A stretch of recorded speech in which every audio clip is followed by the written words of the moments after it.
Quincy sort le 21 septembre sur Netflix. C'est un documentaire réalisé par Alan Hicks, metteur en scène australien à qui on doit déjà le film Keep On Keeping On, consacré au jazzman Clark Terry. Clark Terry qui est un des maîtres et des influences de Quincy Jones. Donc c'est un casting tout à fait logique, auquel s'ajoute en tant que co-réalisatrice la fille de Quincy, Rashida Jones. En fait, Quincy, c'est l'un des rares hommes multitalents du monde du disque, compositeur, musicien, arrangeur, découvreur de talent. Bref, la liste est longue et au final, le parcours de Quincy, dans le passé, a déjà inspiré des réalisateurs. Et tout commence en 1983 lorsque les équipes de Channel 4 et d'Antenne 2 rencontrent Jones et son entourage à Los Angeles. Alors à l'époque, le réalisateur français Eric Lippmann réussit le tour de force de non seulement rencontrer Jones, mais aussi Michael Jackson, qui à l'époque surfe sur le succès planétaire de Thriller. Mais le documentaire regorge aussi de belles surprises, comme ce moment où Henry Mancini raconte comment Quincy Jones devient le premier musicien noir à composer des musiques de films à Hollywood. A friend of mine was doing a movie, and he came to me and he said, thinking about Quincy Jones for a movie, you know.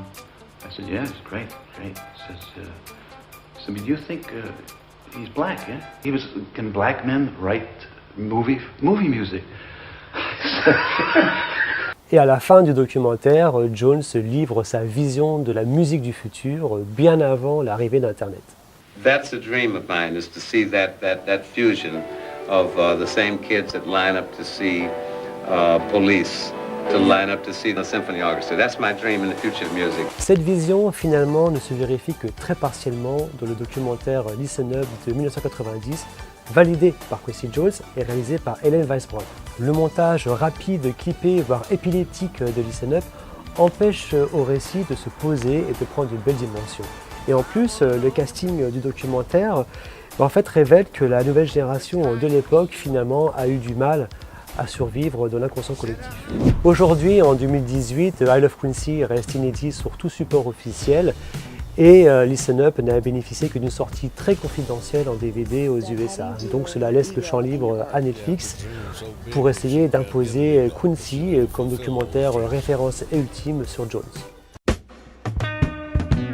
Difficile de résumer une carrière comme celle de Quincy Jones en 3 disques, donc j'assume totalement la sélection qui va suivre. Et on commence en 1986, à l'époque où Quincy Jones travaillait avec Steven Spielberg, qui avait massacré, enfin plutôt adapté le livre La couleur pourpre d'Alice Walker au cinéma. Donc là, il s'agit d'un disque promo américain, d'un radio show, qui contient une interview de Quincy Jones qui raconte son expérience sur le tournage du film.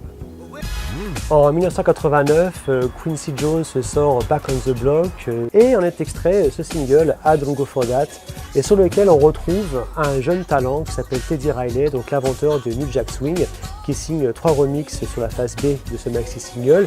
Teddy Riley qui finalement est le producteur qui aura la lourde tâche de succéder à Quincy Jones à côté de Michael Jackson, notamment sur l'album Dangerous. Et on termine avec cette compilation sortie en 2016, simplement intitulée The Cinema of Quincy Jones, sur laquelle on retrouve ses plus grands thèmes pour le 7e art, notamment celui du film Le Prêteur à gages, réalisé par Sidney Lumet en 1964.